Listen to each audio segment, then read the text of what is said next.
आपण बाजार सावंगी येथे असून बाजार सावंगी तालुका रत्नापूर जिल्हा छत्रपती संभाजीनगर बाजार सावंगी येथे कन्नड तालुक्याचे माजी आमदार माननीय हर्षवर्धन दादा जाधव हे आलेले आहेत आणि अखंड भारत संकल्प दिनाच्या निमित्ताने भव्य अशी मोटरसायकल रॅली छत्रपती संभाजीनगर येथे दिनांक 14 ऑगस्ट रोजी होणार आहे।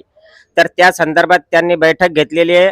आपण त्यांच्याकडून जाणून घेऊया या 14 ऑगस्टच्या कार्यक्रमासंदर्भात। दादा, थोडक्यात आपण सांगा की कशा प्रकारचा कार्यक्रम असणार आहे। प्रथमतः तुमचे धन्यवाद की तुम्ही अशा पद्धतीचा इंटरव्ह्यू घेतला।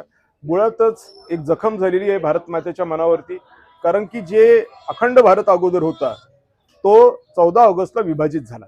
एखाद्या आईला आपल्या मुलांमध्ये एक प्रकारचं विघटन येणं हे किती दुःखदायी असते हे आपण सगळ्यांना नीट माहिती आहे। मुलं ऐकत नाहीत, पण दुःख आईला होतं। म्हातारीने कुठं राहायचं, इकडे राहायचं की तिकडे राहायचं, कोण सांभाळून म्हातारी, अशा पद्धतीची परिस्थिती होते। साधारण तीच परिस्थिती भारत मातेत झालेली आहे। मी म्हणतो त्याच्यापेक्षाही विश्वाची ती परिस्थिती, कारण विश्व कोणाचं आहे? भगवंताचं आहे। मग भगवंताचं विश्व असल्याच्या नंतर ती विभागलेलं का, तुटलेलं का? तसंही ते पाहायला गेलं तर तुटलेलं नाहीच आहे। अमेरिका आणि इराणमध्ये युद्ध झालं तर गॅस बाजार सावंगीत भेटत नाही। म्हणजे वस्तुस्थिती हीच आहे की हे सगळं कनेक्टेड आहे। मग हे कनेक्टेड आहे तर मग हे वाद कशाबद्दल, हा त्रास कशाबद्दल, हे धिंगाणे कशाबद्दल? म्हणून याला पहिले पायरी ही आहे की अखंड भारत तयार करणं।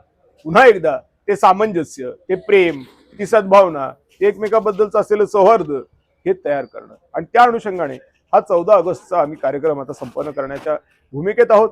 सगळीच मंडळी तयारीला लागलेली आहेत आणि मुळातच त्या दिवशी आपल्याला जगामध्ये सर्वे भवन्तु सुखिनः जो हिंदू धर्माचा सगळ्यात प्रमुख विषय आहे तो कसा स्थापित करता येईल, जेणेकरून सुख शांती आणि समृद्धी प्रत्येकाच्या घरी येईल, वाटतंटे मिटतील आणि सर्वजण सुखी होतील।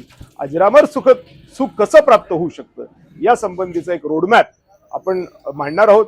त्यामुळे त्या अनुषंगाने या बैठका सुरू आहेत, सगळ्यांना आमंत्रित करण्याचा कार्यक्रम सुरू आहे। मी आपल्या माध्यमातून सर्व आपल्या व्ह्युअर्सना विनंती करतो की तुम्ही पण या आणि या सगळ्या एकंदरीत विषयामध्ये सहभाग घ्या, कारण आपण बघतोय की सुरुवातीपासून आतापर्यंत सातत्याने कुठल्या ना कुठल्या मुद्द्यावरती युगानुयुग संघर्ष चालत आलेले आहेत, पण प्रॉब्लेम सुटत नाहीयेत। प्रॉब्लेम्स तसेच आहेत।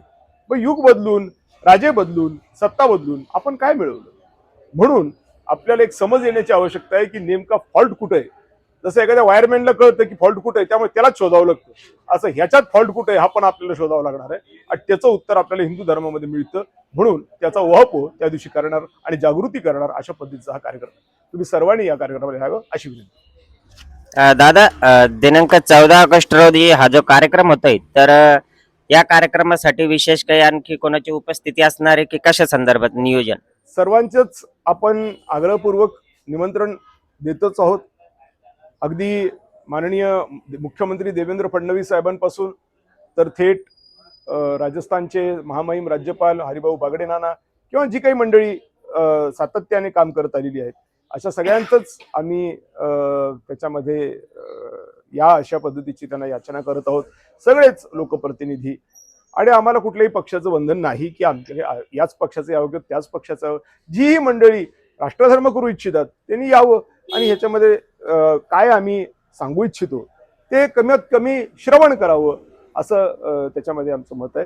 आणि सकाळी 10 वाजता कर्णपुऱ्याच्या मंदिरातून संकल्प सोडून ही भव्य अशी मोटरसायकल रॅली पहिल्यांदा आयोजित करण्यात येणार आणि पूर्ण शहरात ती रॅली गेल्याच्या नंतर मग संत एकनाथ रंगमंदिरमध्ये त्याचा समारोप होईल आणि तिथे काही वक्ते जे आहेत ते या संदर्भातलं विवेचन सादर करतील। त्याचबरोबर अनुलोम संस्था ही तुम्हाला सगळ्यांनाच माहिती आहे, जी गाळयुक्त शिवार आणि गाळमुक्त धरण या संकल्पनेने काम करते। त्यामुळे शेतकऱ्यांच्यासाठी सुद्धा ते अत्यंत महत्त्वाचं आहे। परमिशन्स भेटत नाहीत, खर्च खूप असतो, म्हणून शेतकऱ्यांना गाळ भेटत नाही। धरणामध्ये गाळ वाढत चालल्यामुळे धरणाच्या कपॅसिट्या कमी होत चाललेल्या आहेत आणि या सगळ्या पार्श्वभूमीवर अनुलोम संस्था अतिशय सुंदर असं काम महाराष्ट्रावर करत आहे। आणि म्हणून त्याही अनुषंगाने माननीय मुख्यमंत्री महोदय विशेष करून मी मगाशी नाव घेतलं कारण ते त्या संस्थेचे प्रमुख आहेत आणि त्याचबरोबर ते नसतील तर माननीय अमृताताई यांनी सुद्धा कार्यक्रमाला यावं अशा पद्धतीची प्रार्थना मी त्यांना केलेली आहे। मोठ्या प्रमाणामध्ये धरणं आहेत छत्रपती संभाजीनगर जिल्ह्यामध्ये आणि म्हणून याच्यावरही एक चांगला तोडगा, सकारात्मक तोडगा, कन्स्ट्रक्टिव्ह काम हे आता करायचं आहे। धन्यवाद। तर नक्कीच प्रत्येक नागरिकाने दिनांक 14 ऑगस्ट रोजी कर्णपुरा मंदिर येथे उपस्थित राहून या भव्य अशा रॅलीमध्ये सहभागी व्हावं, हेच या सर्वांना या व्हिडिओच्या माध्यमातून दादांनी ही आवाहन केलंय आणि आपणही नक्की सर्वांनी सहभागी व्हा.